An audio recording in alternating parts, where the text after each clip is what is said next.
There is no reason to put any effort forth if you don't want to be the best at what you choose to do. I never grabbed anyone for a jackhammer that I couldn't jackhammer. Who came up with the jackhammer? Dean Malenko did it originally. Are you officially retired? I don't like to think that I'm retired. The things Bret Hart said about you. I don't need to prove anything to Bret Hart. The fact is, it was an accident. What's the actual number of the streak? I don't know. Who took the best spear? The Christian one will go down in history. You've had many conversations with Tony Khan. I don't think I was ever close to making a deal with him. You at peace with your career? 1,000%. I'm one of the luckiest guys on the planet. What a place you got here. You know, it's pretty great. Thank you, man. It's what I've worked for my entire life and continue to work for. You know, we all have goals, and when you work in front of millions of people, it's nice to be able to segue to a place where it's nice and quiet, and you only have to share the property with kangaroos and zebras, and my wife and my son, who's no longer here. So you have zebras? Well, we have one, yeah.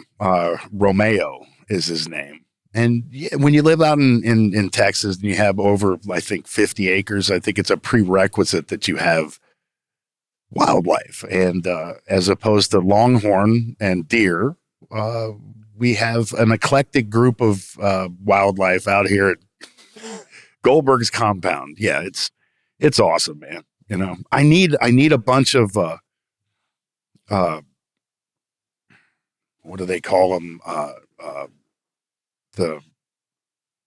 When you have the animal with you, your companion. Sure, your companion animal. Yeah, like you're going to bring. They a don't call it that. But you're going to bring they call it emotional support. Emotional support. Yeah, emotional support. You're going to bring your peacock on the plane. I'm going to take my longhorn on the plane.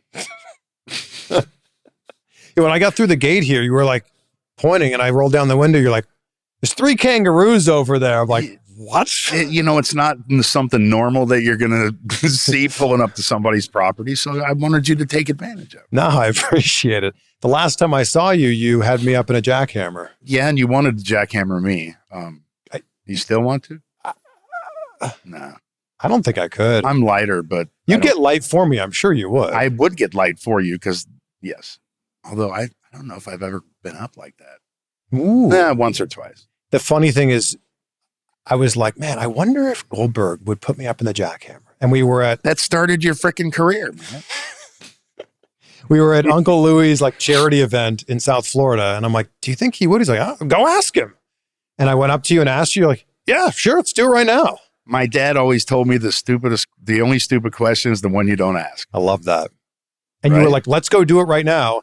And you throw my arm over and you're like, just make sure to put your legs together. And I think I was just so caught up in the moment. I go up and you can see my legs are way wide. And you're like, put your legs together. It's nice to know you take instruction well. But then I finally scissored them together. Dude, you did well. You did well. I appreciate you. It's my pleasure. I remember it like it was yesterday. Who came up with the jackhammer? You know, Dwayne Bruce, Sarge down at the power plant, WCW training facility. It was his idea. I think Dean Malenko did it originally in Japan, and Dean did it from the top turnbuckle. Yeah. So it was my opportunity to make it my own and change it and do it in a way to where it's realistic for me to pick a 500-pound guy up in the middle of the ring as opposed to the turnbuckle. Makes it a little easier. What was great was when you would pick up a really small guy and it was kind of just one arm. Just kind of one arm, throw him down like it was nothing. You know, I mean, you got to show off every once in a while. I mean, those 200-pound guys were too easy. How's life been the last few years? Are you officially retired? You know, when you have been a wrestler at some point in your life, I don't think you're retired until you're dead. But I mean, I don't know. I was kind of forced into retirement a little bit. I don't like to think that I'm retired in any respect, whether it's from working or wrestling or anything else. You know, I've kind of been hiding out here on the ranch for the past 4 or 5 years, investing 100% of my time, effort, and emotion into our son, Gage, and trying to prepare him for his journey off to college. Because it's such a transitional time in a kid's life. And, yeah, I've kind of been on the shelf, like the example I can give people is when Wanda cooks dinner and it's steak night and we have 6 steaks to eat. She gets 1, I get 1, and Gage gets whatever's left, which is like 4 of them, right? So, and then while I'm eating my 1, and if he's eaten those 4 and he looks hungry, then I'll cut mine in half and give it to him. So I've lost probably 30 pounds in 5 years, and I haven't, been able to come in the gym too much because he's always up here with his buddies and they're doing their thing, but that's what this is for. They don't want to work out with Bill Goldberg? Hell no. I'm way in their rearview mirror, man. You kidding me? My kid's so much stronger than me now. The day I knew I was going to be emasculated by my son, forever forthcoming, is the day that he got on my neck machine and could actually do more weight than I could. And he's 18, so that's bravo, kid. 2-sport athlete in high school, right? Baseball and football?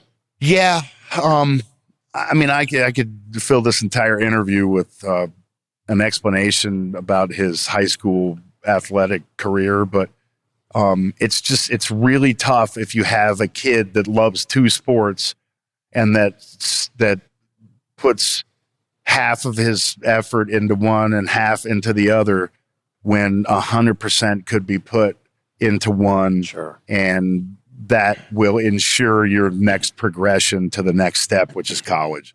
When everybody's out at camp, football camp, doing their 4-star, 5-star ratings and all that bullshit, Gage is still playing baseball. So it just got tough for him. But as a kid,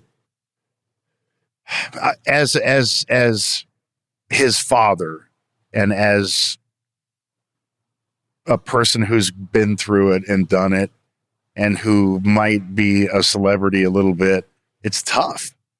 It's tough. It's really tough on that kid. Yeah, well, he's got ask Mark Henry's kid. Ask everybody's kid. That it's tough to live up to. He's got the last name Goldberg. Yeah, and it's a curse and it's a sin. It's a blessing. Excuse me. It's a blessing and it's a curse. Gives you opportunity, but the added pressure sometimes is insurmountable. I love the full circle story of you played with Deion Sanders.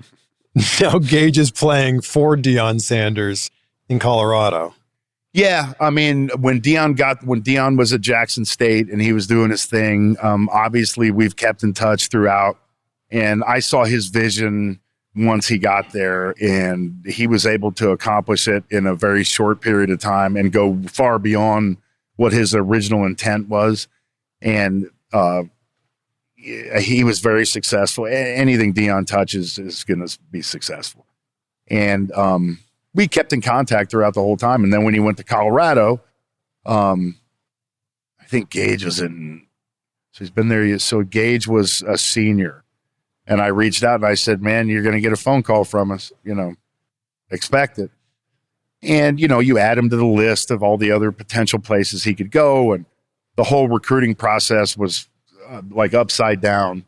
COVID changed recruiting from the way that I knew it to how it is today. And man, it's a brutal deal.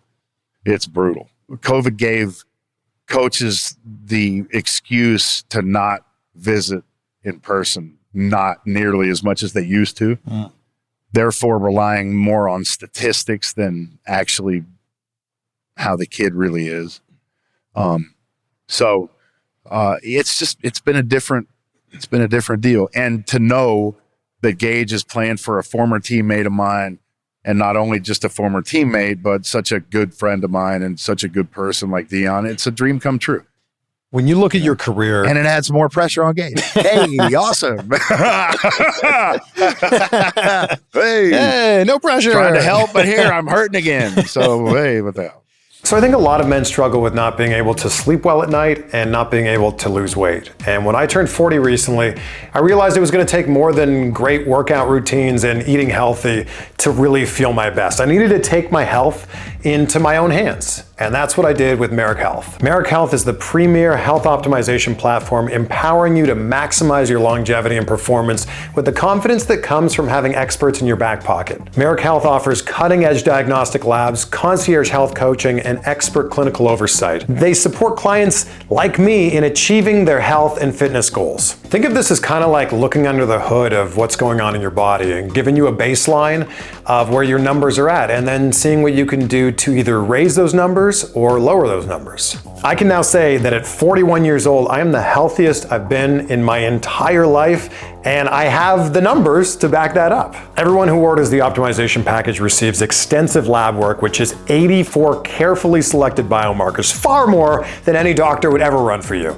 A custom lab report with actionable recommendations validated by their clinical research team and physicians, and a thorough analysis of your lab report and video call with Merrick Health. So to get the same panel and the same medical oversight that I got and I currently get, go to merrickhealth.com/CVV and use that code CVV to get 10% off. And I look forward to meeting the best and healthiest version of you. When you look at your career, it's incredible when you talk about dreams. A lot of people's dream is to play in the NFL. You did it. A lot of people's dream is to be a pro wrestler. You did it. A lot of people's dream is to be an actor. You did it. What was the dream for you when you were a kid? To be a dad, to be a husband. And I mean, it was to play professional football. I mean, the reality is I'm nothing more than knuckle dragging defensive lineman. I was one when I was born, and I am one now, and I'll never change, and I'll never want to change. But, you know, having two older brothers who played at University of Minnesota, 14 and 16 years older than me, when I was growing up, I was at every one of their football games. So through osmosis, if nothing else, I was going to be a football player. And look at me. I mean, I wasn't the prototypical Jewish lawyer. So I broke the mold and I started off on my journey, you know, and it's been an interesting one. How different would that journey have looked if you didn't get injured in the NFL? Probably it would look the same, because I probably would have done the same thing. I probably would have gotten cut because I wasn't good enough to stay there. I mean, it is what it is. You know, who knows? Who knows? I famously, I hearkened back onto my speech at the WWE Hall of Fame, and people asked me, you know, what I wanted to be, what I wanted my life to stand for. I always wanted to be somebody that the kids could look up to. And I always thought that the best way to accomplish that was being in the NFL and being in the NFL Hall of Fame. Well, as I was being inducted in the WWE Hall of Fame, I realized that that was not true. That by being inducted in the WWE Hall of Fame, that was probably bigger than any NFL induction ever could have been, because I think I reached more people.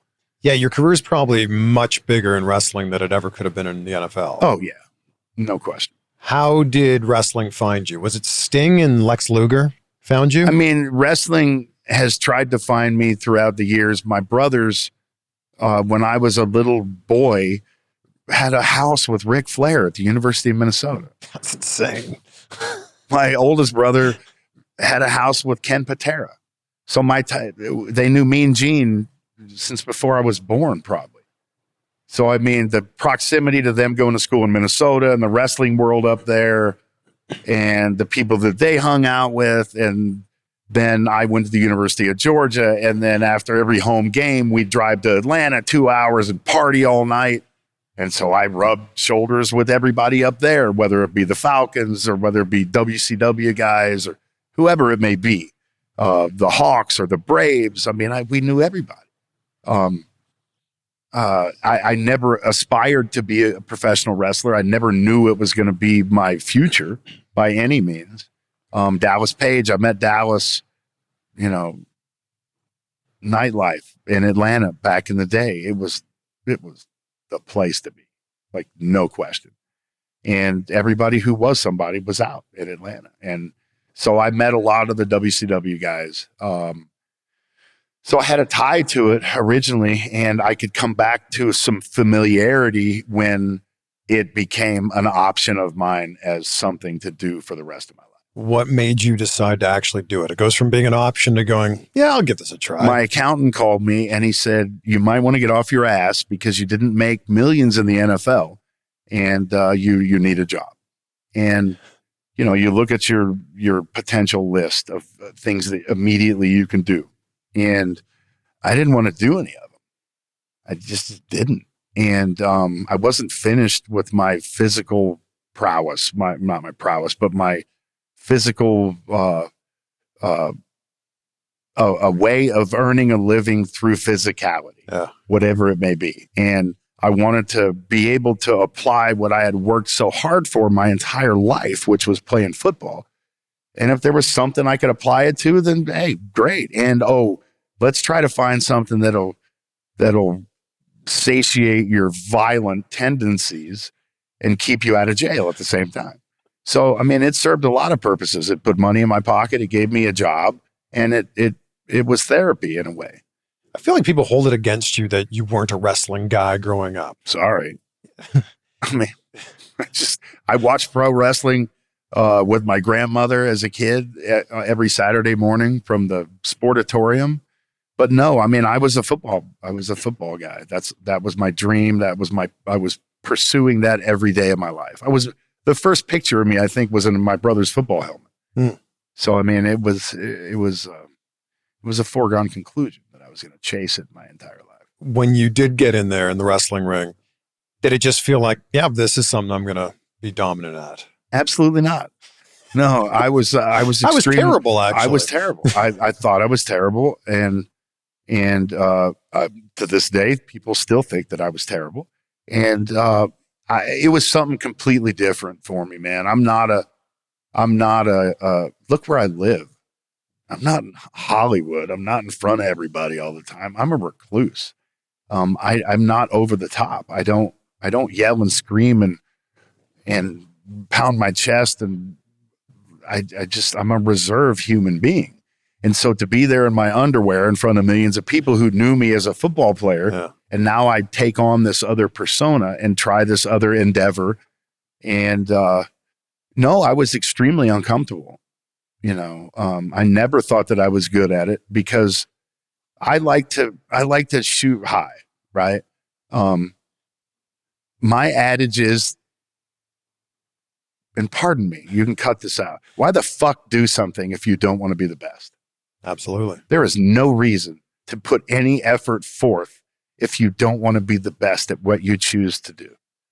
So I filmed every single thing that I did at the power plant, and I went home and I studied and I tried to develop moves, and I pulled, you know, a bunch of Japanese tapes of Pancrase and of Wrestle One and all kind of different archive wrestling interaction between American wrestlers and Japanese wrestlers.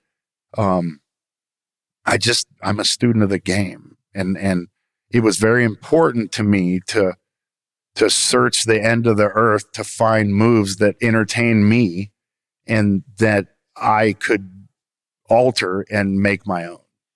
Do you feel like you were put in there like when you weren't ready? I think Bischoff said something about that. Yeah. Yeah. I mean, 100%. I was put in when I wasn't ready, but I was put in. I was a piece of a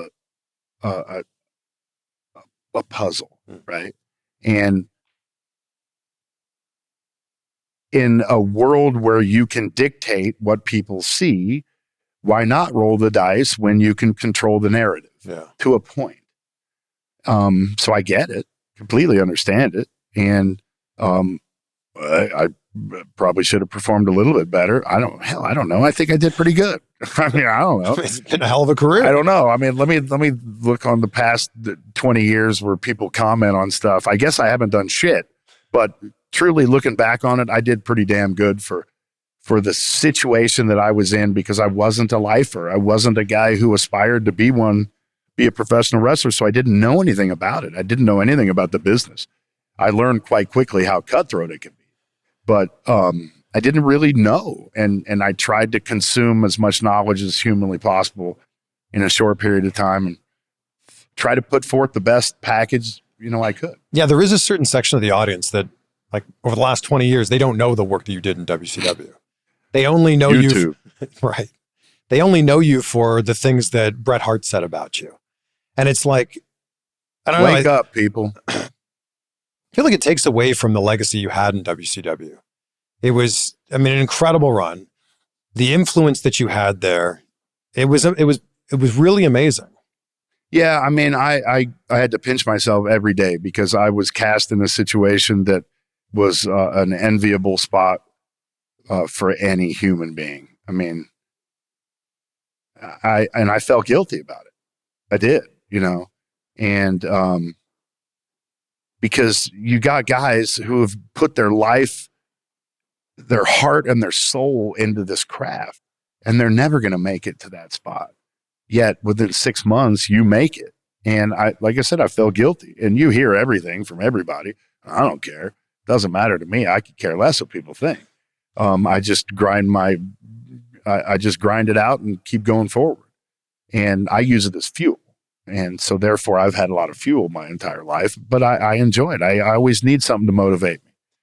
Stop wasting money on things you don't use. Cancel your unwanted subscriptions with Rocket Money. Over 74% of people have subscriptions that they've forgotten about. I was one of them, but thanks to Rocket Money, no more. Rocket Money is a personal finance app that finds and cancels your unwanted subscriptions, monitors your spending, and helps lower your bills so you can grow your savings. Most Americans think they spend about $62 a month in subscriptions, but in reality, the actual number is closer to $300 a month. Rocket Money will even try to negotiate lower bills for you. So a few weeks ago, they sent me an email and said, would you like us to negotiate a lower bill for your cell phone? I said, yeah, I didn't even know this was a thing, of course. So you send them a photo of your bill, and that's it. They take care of the rest. They deal directly with customer service. And then a few days later, they sent me an email and said, we just saved you $10 a month on that bill. So thank you, Rocket Money. Rocket Money has over 5 million users and has saved a total of $500 million in canceled subscriptions, saving members up to $740 a year when using all of the app's features. So cancel your unwanted subscriptions by going to rocketmoney.com/CVV. That's rocketmoney.com/CVV. How do you feel like 25 plus years later, and Bret Hart still has this animosity, it feels like? I really don't care anymore about Bret. I could care less. You know Louis, right? Uh-huh. All I can tell you is this. Louis and I know, and Knobs knows, through Legends of Wrestling, that shortly thereafter, all that shit that happened, I talked Louis into giving Bret Hart a job at Legends of Wrestling. He must forget about stuff like that. He must forget about the conversations we had back then. But I think people don't think you guys have talked since that match. Well, we've talked a couple times. As of late, because of the things coming out of his mouth, I don't really know that I would be talking to him if I saw him. But hey, man, I'm 57 years old. I don't need to prove anything to Bret Hart or to any other human being. The fact is, it was a mistake. I was extremely green in the business, and anybody who knows me knows that if I didn't intend to hurt him, then it was an accident. If I intended to hurt him, then I'd be the first one to tell him. Sure. And you and everyone else. But man, I was green, dude. It was a screw up in the match, and it's live on national television. Yeah. And there's two people that have to dance, and you can only do so much. And, things went awry, and it is what it is. But at what point in your WCW career do you feel like it started to click? You're like, okay, I get it. I know what I'm doing in here. God, I don't really know, man. I don't really know if it ever clicked. I'm sure it did at some point. It was a whirlwind when it was all positive, and I was on that streak. Shit was just happening. Yeah. I don't really know when I kind of took the reins and assumed responsibility of where I was. What's the actual number of the streak? I know that it goes down in history as 173-0. How many matches is it actually? How the hell do I know? You were the guy. I don't. What They do were you your think? I matches. counted them on my hand. There's 117. I got 100 little marks on my arm. But it's not. I don't know. It's not 173, right? It's somewhere around there. I don't know. I mean, I've written down 173 and 0 and 176 and 0. You mean in an autograph? Yeah. So I don't know which is right. I wonder who has which one. I don't know. And I don't know who you can really check with to get the stat correctly. Oh, that's a good question. The archives, I'm sure somebody knows, right? I don't know. No? WWE probably got it and erased it. Possible. I don't know. Never know. When you're going to give a guy the spear, what's the conversation you have beforehand? If he's never taken it, close your eyes, tuck your chin, spread your legs, and kiss your ass goodbye. And hold on. It's an extremely easy move to take. It really is. I mean, it's literally like you're along for the ride. You really can't do much. The reality is if you screw up and you do try to do something with it, you're going to get hurt. So the best way to do it is just to ragdoll yourself and just get ready for it. Who took the best spear?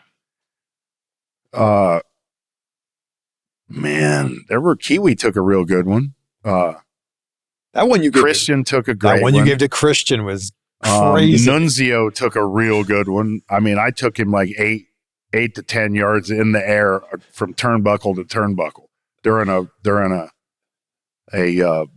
battle royal or something. Steiner always took it well. There were a lot of guys that took it well, man. But the Christian one, I think, will go down in history. That Christian one looked like it was personal. Looked like I folded him like a chair. But he was, man, I love Christian, man. Yeah. I mean, the funny thing is that the ones that look the most devastating are to the guys that I like the most. And that shows you that if you just go with it, different people had different ways of dealing with it. Steiner would jump before I'd hit him, and it's all preference. What do you think about, I guess it'd be Steiner's nephew? Love him, man. A lot of comparisons to Bron Breakker. Love him. He had my tattoo. I think at some point he had to cover it up and change it. They tried to mold him after me a bit at the training facility. We had conversations throughout. We're pretty close. He helped out a lot with Gage.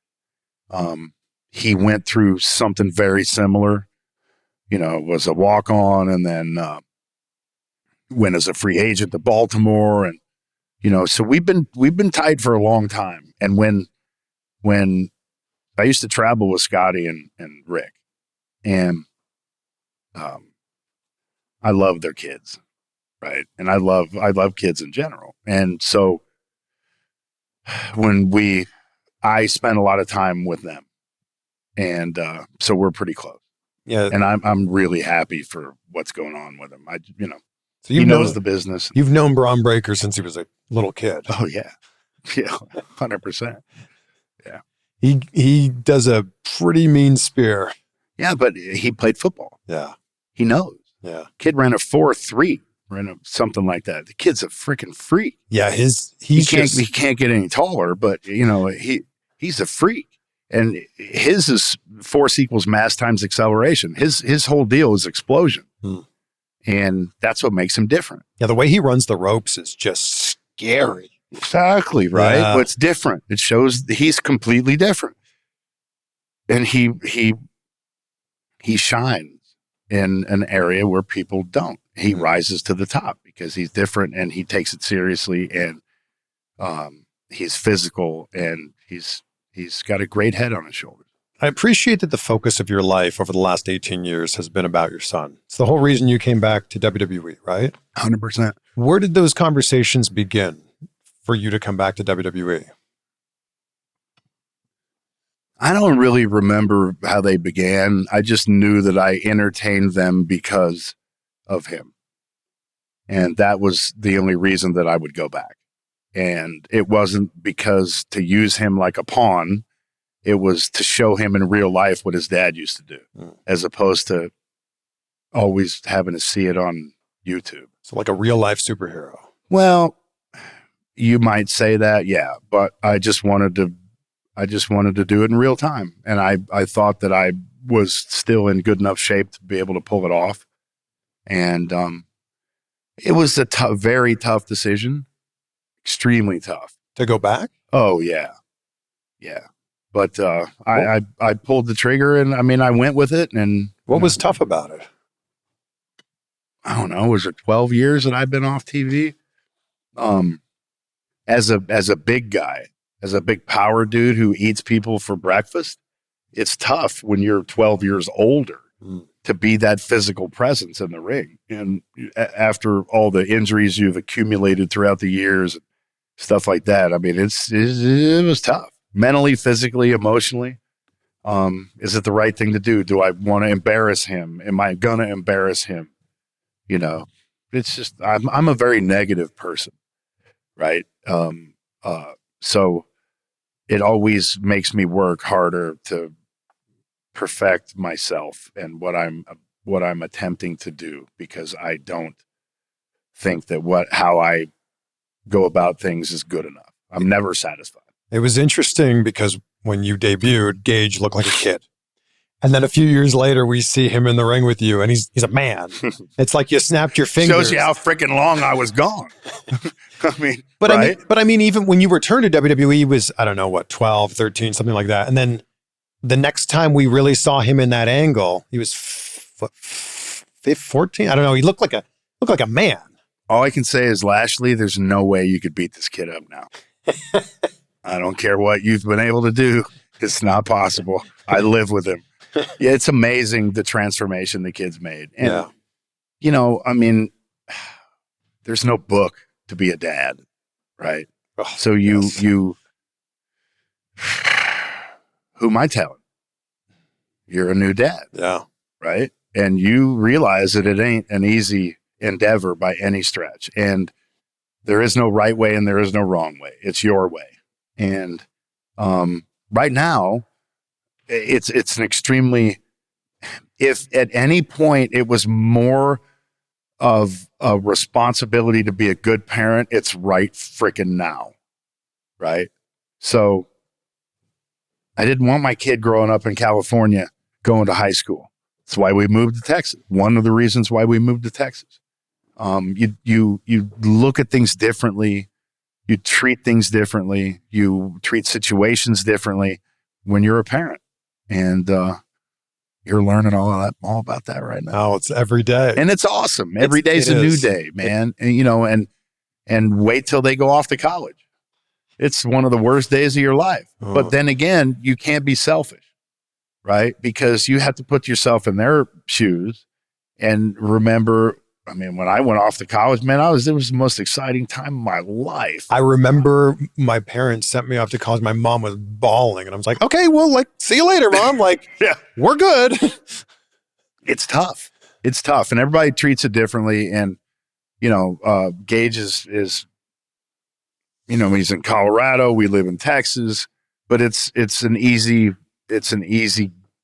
ask to get from door to door. And he needs a space. He needs to embark upon the next phase of his life. And he needs to get away from dad, not mom. He needs to get away from dad. I'm at every freaking practice. I'm at every game. I'm in the end zone yelling at him when he's on the goal line stand. Turns around and cusses me out. You know, I mean, and now he's going to play with Deion, and I'm probably going to be on the sideline yelling at him and doing the same shit. He needs to be his own person, and he's taken that on his entire life. He's never rested on the laurels of being a Goldberg by any means. If anything, he resents it, you know, and it's made him work harder.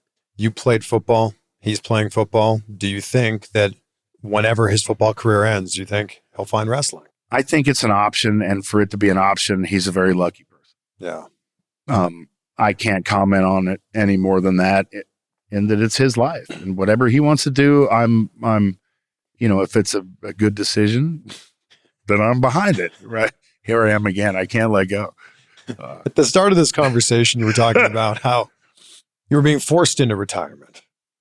Was it that this match you were supposed to have a match with Roman Reigns and then another match after that, right? Is that match still on the table? Well, no, not from Vince. No. No, if that match was still on the table, it would have been done, I think. I would have thought.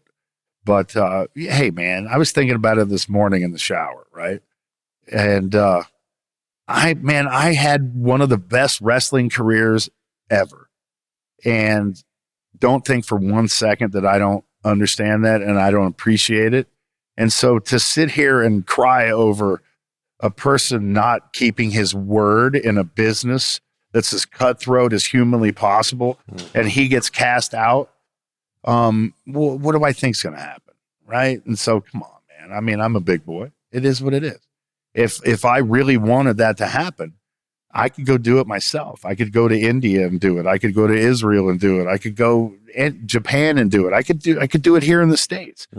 The fact is, though, the past 6 years, I poured every ounce of my soul into my son. And I haven't even used this weight room barely. But now he's out the door. I got to fill my time with a bunch of stuff. So I'm working on my cars and I'm training again. I'm going to get stem cells, bioaccelerator, down in Colombia. I've got this new TV show going. I'm going to Roadkill Nights in Detroit, August the 10th. I'm actually living again. You got your YouTube channel, Goldberg's Garage. Got the YouTube channel. Below us here. Yeah. All of this, though, what you're saying, though, I've got more time. I'm training again. You know what that all sounds like? No, but I'm not saying it because of that. I'm saying it because it's time to take care of myself again. And the fact is, you can't be there for anybody if you're not there for yourself. So it's time to feel a little bit selfish and time to put my nose to the grindstone and get back to being me. People in this town have no idea who I am. They have no freaking idea who I am. They know me as Gage's dad. And that's why we moved here. They were so respectful throughout. I've done so much with the Salvation Army and with, Hope for Heroes and with compadres, the Purple Heart Foundation, and with veterans here in town, but they have let me just be dad. They haven't asked me to talk to the team. They haven't asked me to come to practice and teach this. They just let me be dad. And looking back on the last 5 years here, that's pretty damn cool that they had the respect enough for me to just let me live that part of my life, because you can't get that back. And it'd be very easy for them to ask me to talk to the team or to do this or to run them out or to talk to the. Yeah. But, they picked and choose the spots what they would ask me to do, and they let me be dad. And it was the best years of my life. You were Goldberg for so long. Now I'm just dad. Well, you're Bill Goldberg again. Like, do you feel like you're getting to know who Bill Goldberg is again? Yeah, and I don't like him. Man. He seems pretty nice. He's freaking irritable and he's negative and he can't sleep and just all this shit. Yeah, I am kind of learning who I am and who I have been for a long period of time again, and I'm enjoying it. I'm having fun. I'm embarking upon new territory. I'm auditioning for stuff that I didn't think I'd ever audition for. I'm considering moving and doing something that I never thought that I would do. It's just opened up a different facet of my life. That's all. It doesn't mean that I'm not going to be in a different freaking city every Saturday, watching my son play football. But, it's not my number one focus anymore because he doesn't live under our roof. With Vince out, how's your relationship with Triple H? I haven't talked to Triple H in a long time. It was extremely rocky in the beginning, but I think I think we're at a good place, man. I have nothing but respect for him, man. He's turned an interesting situation into a very successful situation and very profitable. And I'm proud of it, man. Good job. Yeah, wrestling's hotter than it's been in a long time. Yeah, I mean, I can't speak to that because I don't watch it and I don't really take note of what's going on by any means. But I mean, hey, I'm ecstatic for that. If the match with Roman's your last match on paper, you okay with that? No, it sucks. I had fucking COVID 3 weeks before I was asked to do it. It was horrible. It was a favor. You know, it was my job. I'm not going to say no. I've never said no, really. And I was asked to wrestle twice a year, you know. These are the Saudi matches you're talking about, right? Yeah. And it was, they were caught between a rock and a hard place and I was their answer. Right. And I feel like I did him a favor. And that's why I thought that the favor would be reciprocated. But it is what it is, man. It is what it is. I'll never forget the phone call I got when I was in bed and I couldn't even breathe. I felt like ass. I couldn't even get up. Think you can make Saudi in 3 weeks? Sure. I'll be there. You promised me a match after that? Sure. Yeah. I should have known better. That's my fault. What are you proud of from that final WWE run?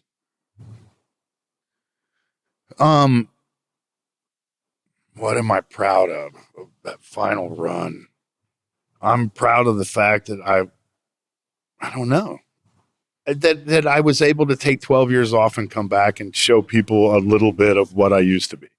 It's pretty cool hearing those Goldberg chants again. It was neat, man. It was cool. I mean, it makes you feel good as a human being. And at the end of the day, you just want your family to be proud of you. And,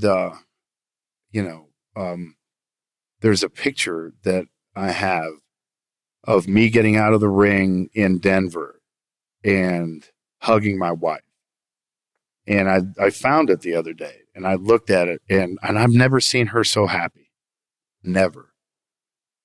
And that was worth it. How long was the match with Brock? Was it 86 seconds? I think it was something like that. It wasn't my idea. Whose idea was it? Brock's. Wow. Shows you how brilliant he is. I mean, truly. I mean, people thought he was just a muscle-headed, asshole, Yeah, I think they're starting to realize there's a lot more to him than just that. There's a hell of a lot more to Brock than that. When you reach a certain part of your career, you have to reinvent yourself and you have to pull things out that people never thought that you would do. That bun that he had, was different. It was completely different. The man bun? And the character that it was different. Yeah. More power to him. And he came up with, he had great psychology. Yeah, Farmer Brock was fun. It was fun. Yeah. You got to evolve. What happened in the match with The Undertaker?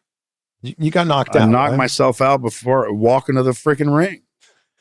When I came back, intensity is something very hard to replicate. And I had forgotten my sequence to the ring. I'd forgotten my preparation. It had been so long and I had put it away. I had put it in a dark place in my mind. I didn't know what to do. I didn't know how to get ready for matches anymore. I was just detached. And, I remember this. I got a headbutt the door. Man, I headbutted the door right when they played my music to wrestle Taker, which was the most unbelievable opportunity ever. And I knocked myself out. And I was walking to the ring, man. I was on that street that's, Do you remember anything from that match? Yeah, I remember the referee asking me if I could go on and me saying yes, and then him turning away, and then me saying no, and then me saying yes, and then me saying no. I remember that. And then did you knock yourself out again in the ring? Yes, and then he shot me to the turnbuckle, and I like to make it, if I'm going to be hurt, I like to make it look as real as possible. Yeah. Sometimes actually making it real. And I unintentionally headbutted the freaking post. And yeah, it knocked me for another one. And so I had 2 concussions leading up to me dropping him on his head. Mm. And then the nice little payback was the tombstone straight up and down on my head. And thank God for that neck machine right there. I wouldn't be talking to you right Wow. now. But I deserved it 100%. But, you know, that's what happened. The look on Taker's face is just like, he actually told me in the interview that we did, he's like, I should have known. Like, he's like, I should have known. No shit, he should have known. I was out. I don't know how I did anything. But then what do you do, right? Do you just stop the match? I don't, like I said. Yeah. I remember when Sid compound fractured his freaking tibia in the middle of a freaking battle royal. And Steiner was adamant about continuing to wrestle around him. And I'm like, oh my God. Right. Oh my God. His leg's just hanging there. But it's like when Flair pulls your pants down, or he pulls his pants down during a house show. And you're like, oh my God. I mean, you got to just act. You got to continue to do your thing. Yeah. Right. And I mean, yeah, we're machines. And I just wasn't smart enough to realize that I was a little older at that point, and I shouldn't have headbutted the door that hard. And it is what it is. You live and learn, man. Yeah. Fortunately, nobody got hurt. Yeah, and here we are. In the match with the Fiend, it looked like you couldn't get him up for the jackhammer. He just sandbagged you, or what happened there? Oh, all right. Okay. Probably my fact that I had a torn rotator cuff. Yeah. And I still tried to do so. If you look back and you're strategic in what you're looking at, there was a time in my run when I started spearing guys with my left shoulder. Mm. Why do you think that happened? Because I tore my rotator cuff the first night I went back with Brock, and I didn't tell anybody. And I worked around it the whole time. And certain situations I could work around, and certain times I couldn't. Wow. And yeah. Were you in pain? Yeah. In pain? That's an understatement. Huh. I couldn't lift my arm for 6 years. Wow. And I mean, yeah. But then again, it's one of those things where I chose to keep it to myself, because if I would have said anything, God forbid I go get surgery and then Vince need me. Right? Yeah. Or if I go get surgery without telling anybody, my luck is 2 weeks after I get done, he's going to call and want me to go, wrestle. So I just stuck it out. When you've got a certain style of wrestling that people expect, when Goldberg's music hits and they see you, they expect to see a spear. They expect to see a jackhammer. And if you can't lift your arm. That's why my second run was so tough.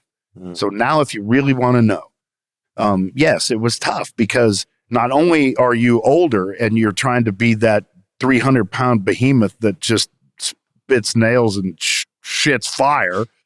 And guess what? You have a torn rotator cuff. And torn labrum, right? Yeah. And so now how are you going to feel about your preparation? Right? Yeah. And so with 3 weeks, how do you think I felt looking myself in the mirror? I don't look at mirrors. I didn't look at mirrors. I haven't looked at mirrors for years, because I expect to see one guy and then it's a different guy. But I can't be that guy unless I do the things that I have done in the past to be that guy. And spending a lot of time in here has a lot to do with that. So yeah, it was really tough. Mentally it was tougher than physically. Where are you at physically now?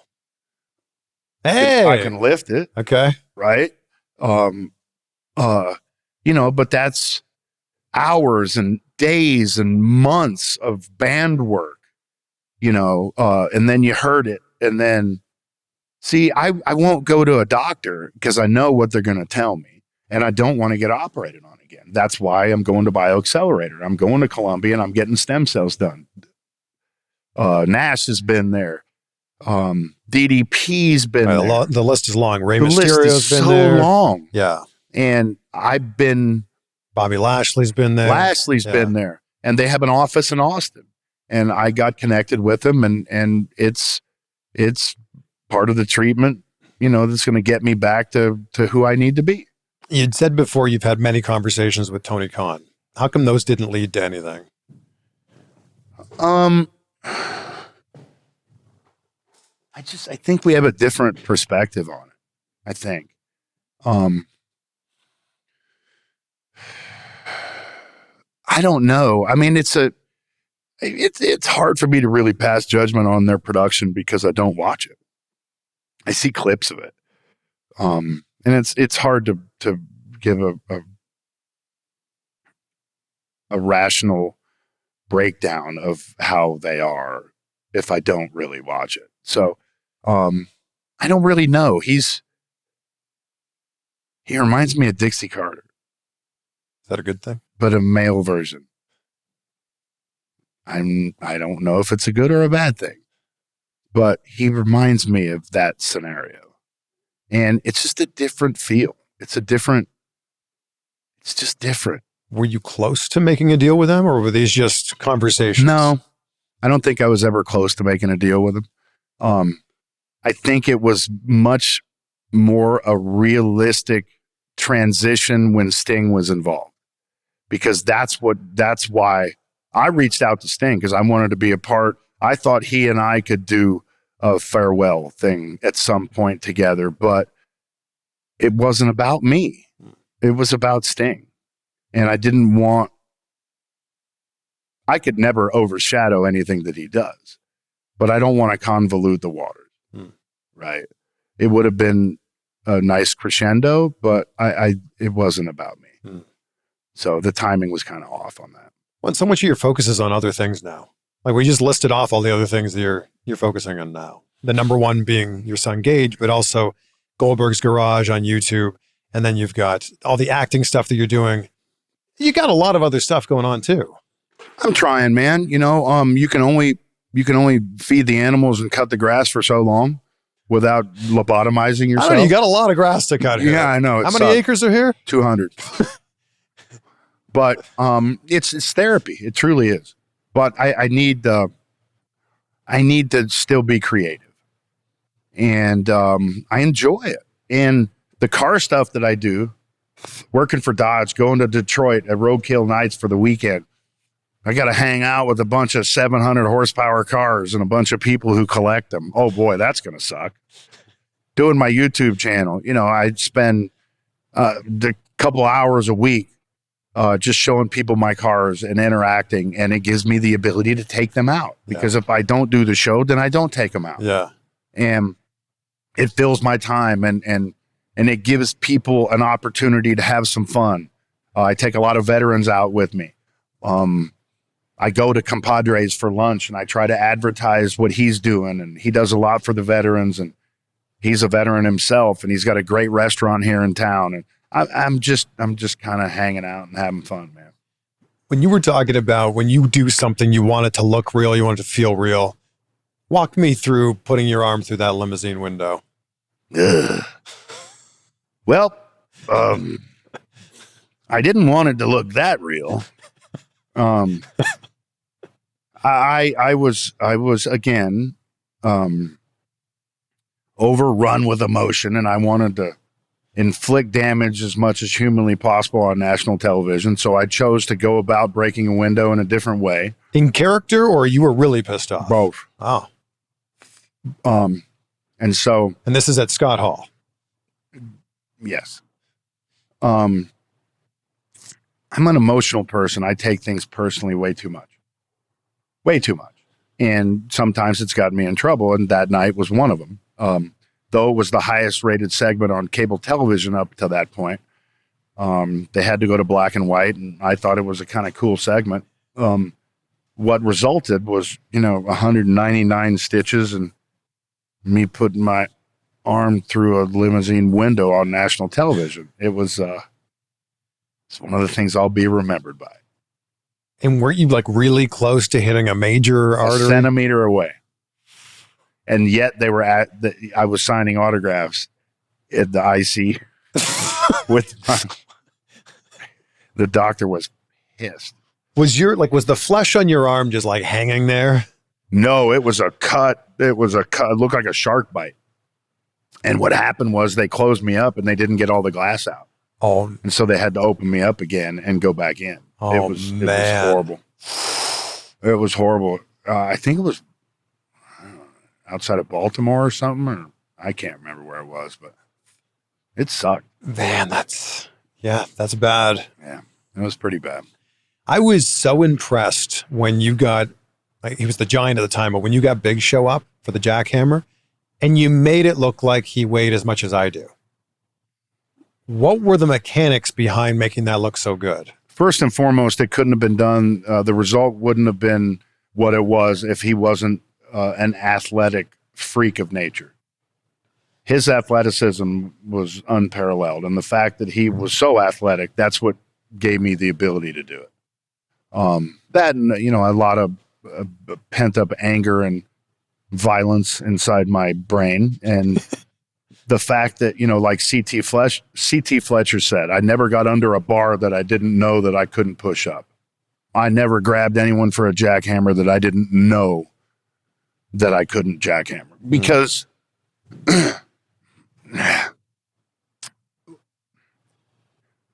what people have to understand is that you've heard stories about mothers lifting a vehicle off of a baby, right? Yeah. Ask people in the military. There are certain human beings that can call upon a force within them that is seemingly unnatural. And I'm not saying I'm one of those. I am one of those guys.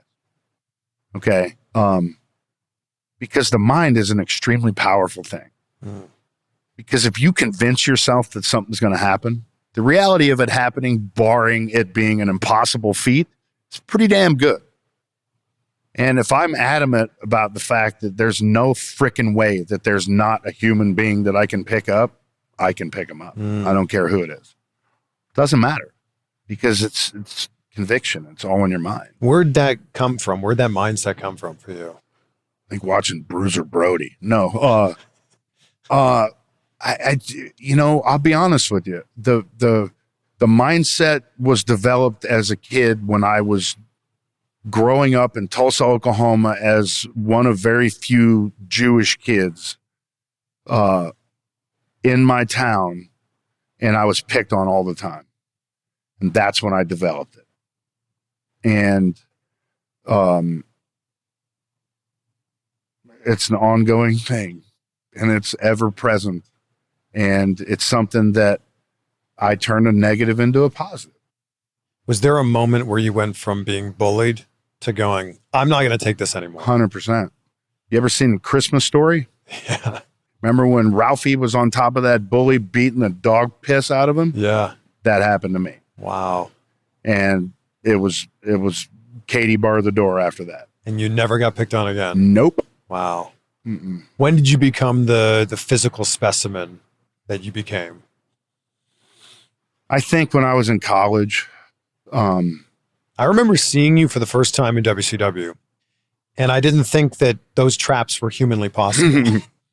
I wanted to separate myself from everybody else. And plus, like I said, I was a defensive lineman. That, and when I trained in between football and wrestling, I trained with a bunch of powerlifters.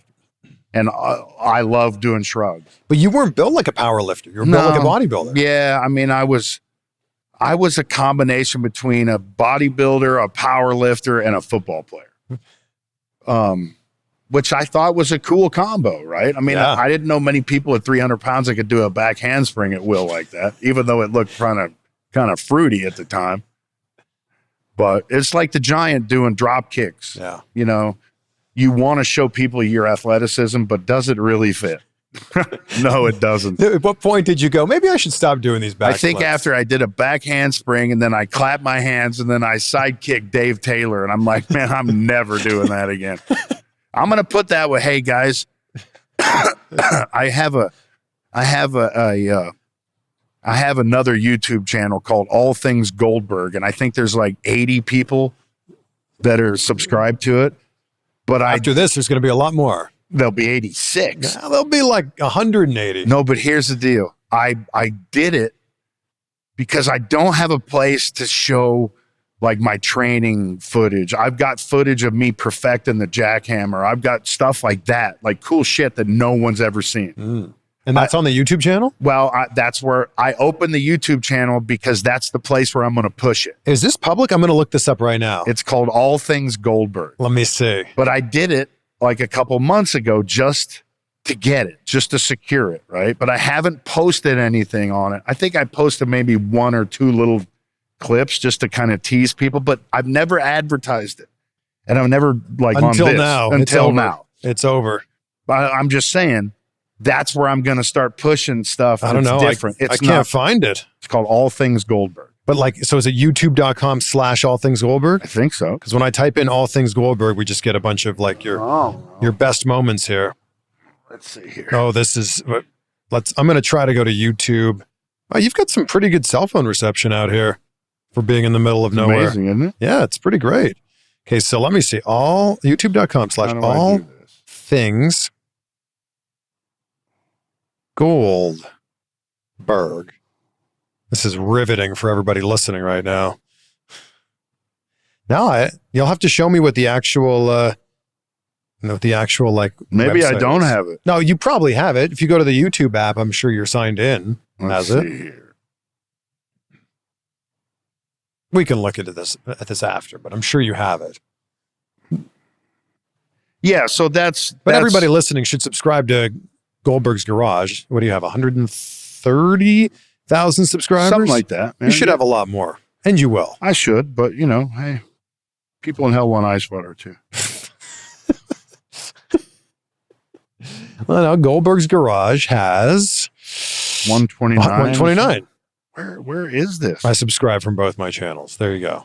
We'll look I'll find it. We'll look at it after.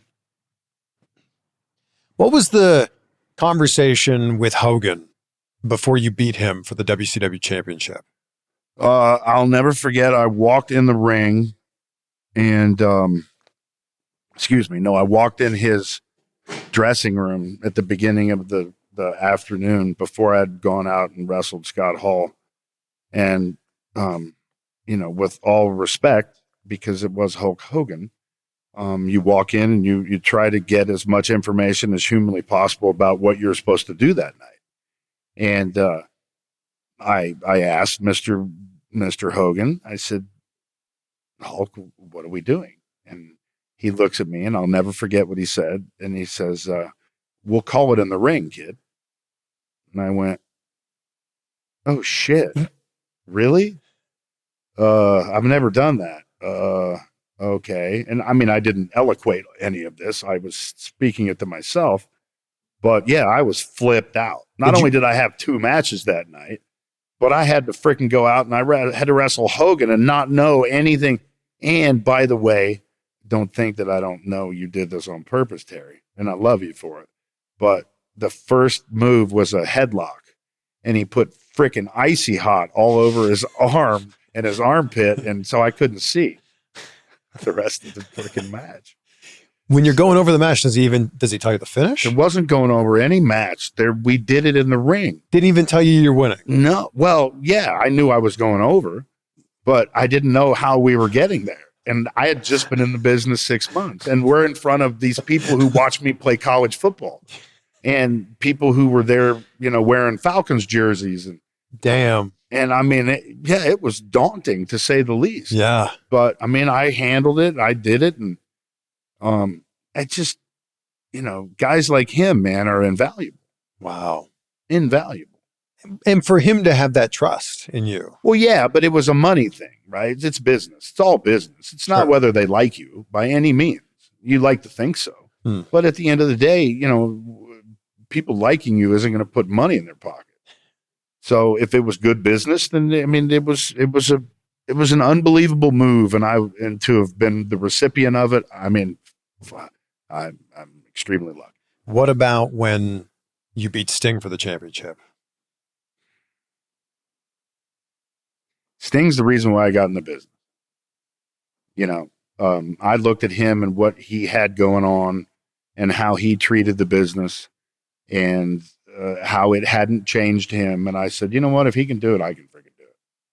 And he didn't actively teach me a lot, but I learned so much through osmosis just being around that dude. He has no idea how much of an effect he had on my career. I think he does, because I've gushed him with a bunch of praise, but there's no question in between he and, Kenny Chaos and Robbie Rage and Sarge and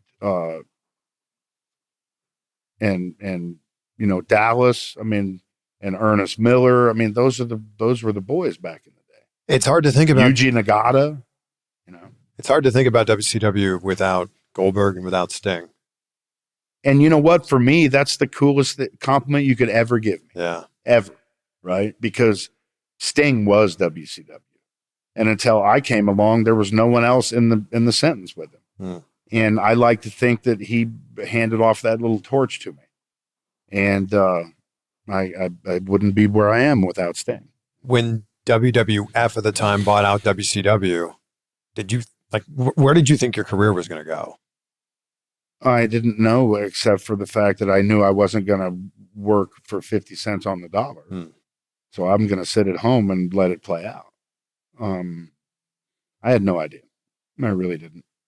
I knew that I had always wanted to go to Japan, always, and that gave me the opportunity, and that was a dream come true for me.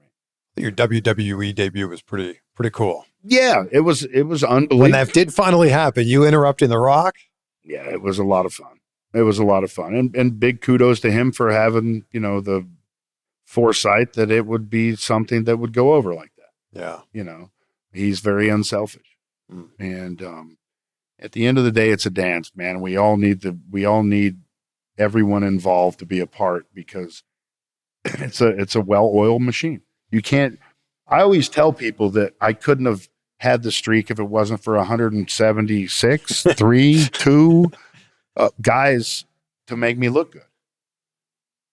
Right? I mean, the match in Colorado Springs with the Flock, man, they threw themselves around like it was nobody's business. They made me look like Godzilla, and it was awesome. Yeah. But that's their job. That's what they do.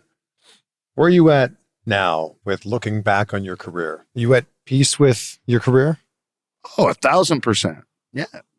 Like I said, I'm one of the luckiest guys in the world, because I'll never forget the day that I was on the phone with my accountant and we had no idea what I was going to do with my life. Yeah.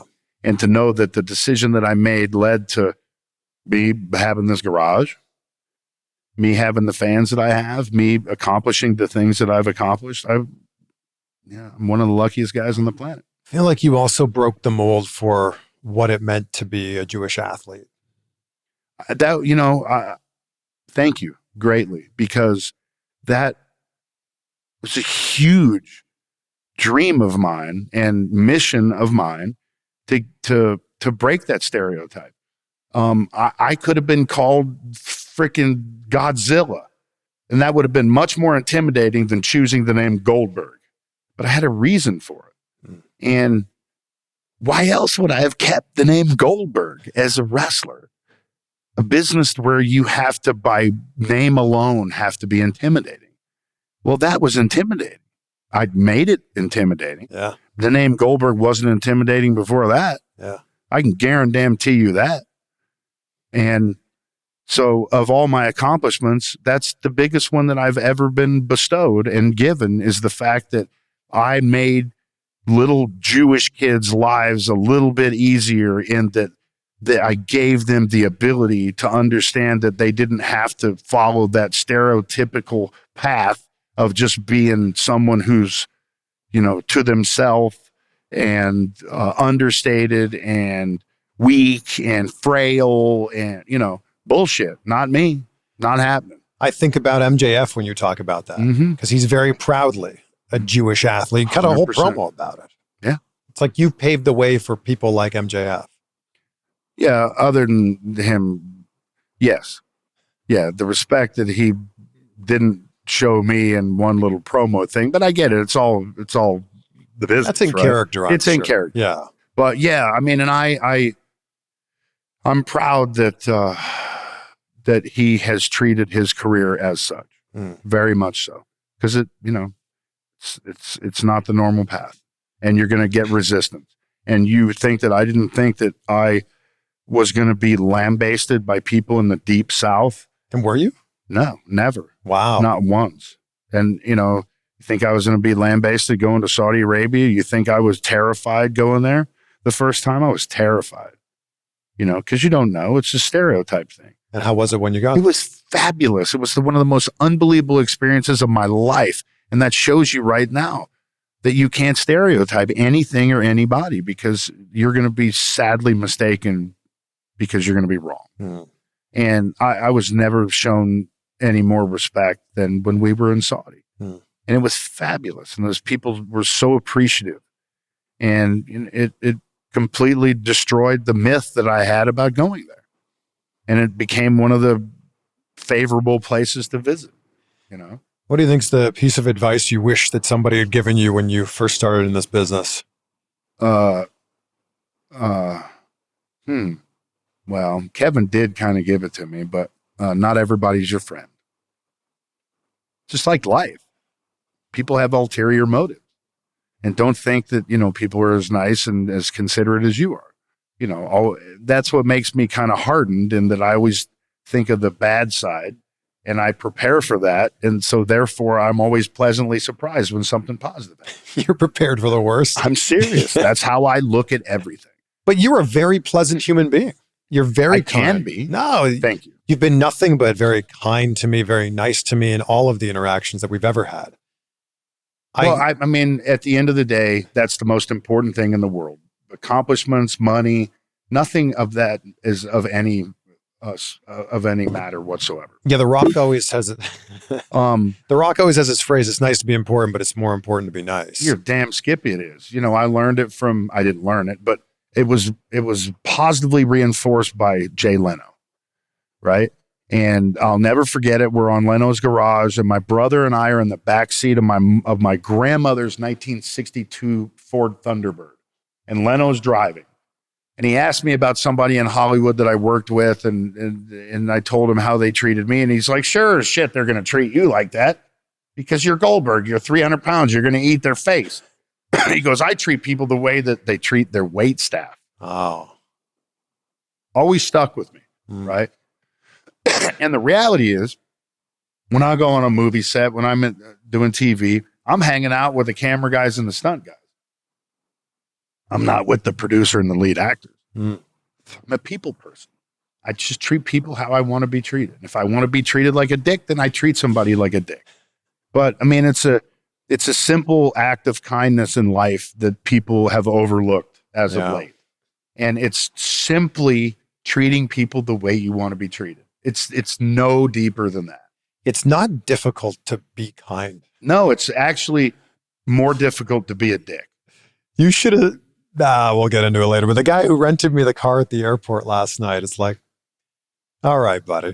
They're TSA people. Yeah. They have a sense of responsibility, and, they're the end all, and they have the sense of power. Yeah. And some abuse it and some use it properly. And unfortunately, the misuse of power is a very prevalent thing in today's society. Thank you for never being that person. I won't be. I won't. And, part of it, you're welcome. And part of it is when I was about 6 years old, as I said, my brothers played football at University of Minnesota.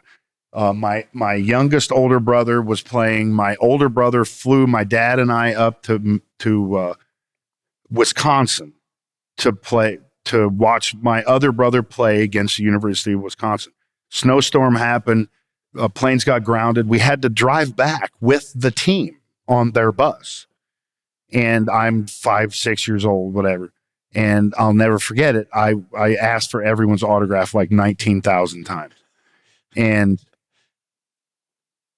I remember a couple of people that wouldn't give it to me.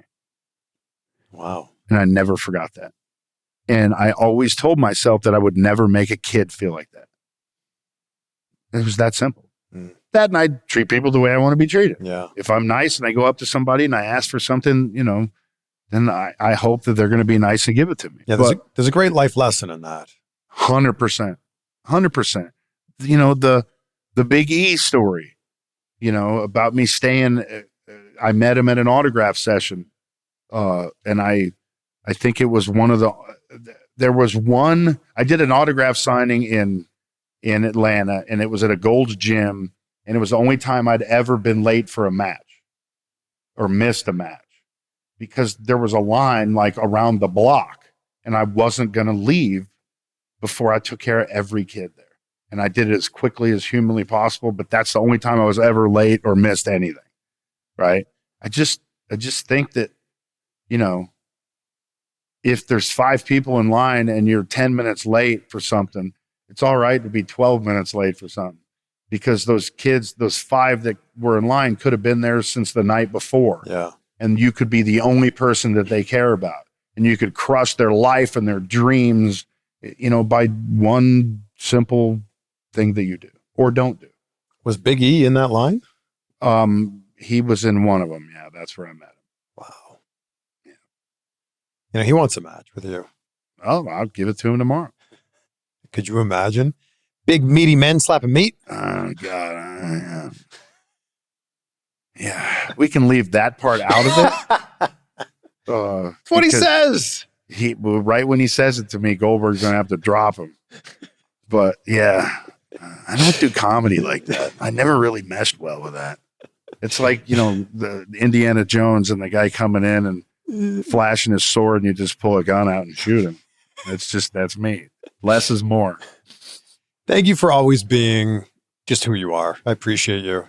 I can't be anybody else. I've tried throughout the years in my acting career, and it hasn't worked that well, but it's an absolute pleasure. And again, man, you've always shown me the utmost respect, and we've known each other for a long period of time, I like to think, and I've seen your career prosper exponentially throughout the years, and congratulations with that. Thank you. And man, we're just two humans that just so happen to be other people in other endeavors, and when we have to put that away, we're the two same nice people. Yeah, we're just no more than that. We're humans on this spinning rock hurtling through space. It's what a weird travel. Good God. Yeah. It's amazing. I don't know where we're going from here, but it's an interesting time to be alive for sure. It's an interesting time to be a dad, to be Goldberg. I mean, it's weird. It's a strange time. Yeah. I mean, but I feel like they've been saying that every generation.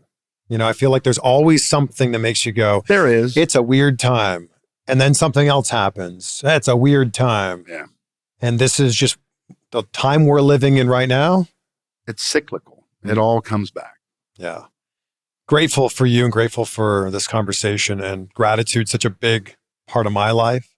So I end every conversation asking that question. What are 3 things in your life, Bill Goldberg, that you're grateful for? Oh my God. There's much more than 3. I'm grateful for my wife, my son, and my health. You know, that's it. I'm grateful for many other things, but if you have to boil it down to 3, there's no more 3 that are more important than those. Love it. Thank you, sir. My pleasure, man. Anytime. You want to jackhammer me? Ooh. Nah.